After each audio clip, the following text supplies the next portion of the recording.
Tingin ko natin. Gusto niyang agawan ng uod na nakuha nito.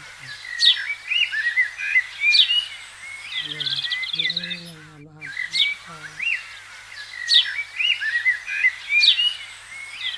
Ayun.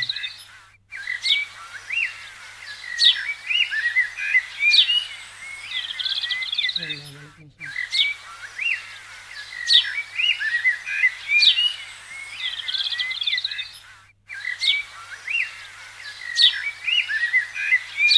Ayun, naging palikot na yung dalawa.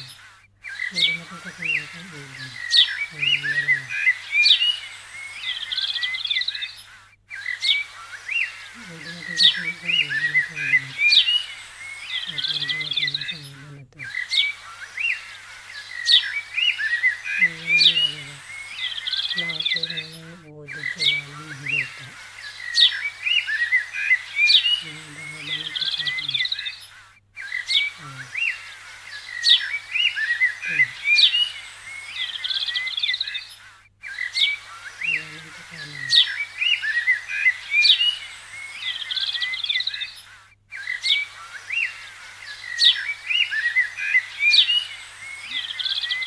Mamaya alis na yun kasi ayaw nila yung nalalapitan.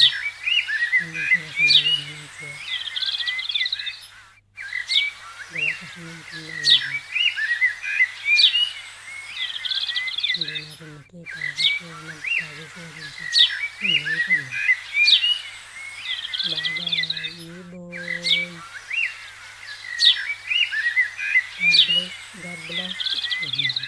Now, God bless guys. Thank you so much. Thank you for watching. Sa mga hindi pa nakaka-subscribe sa aking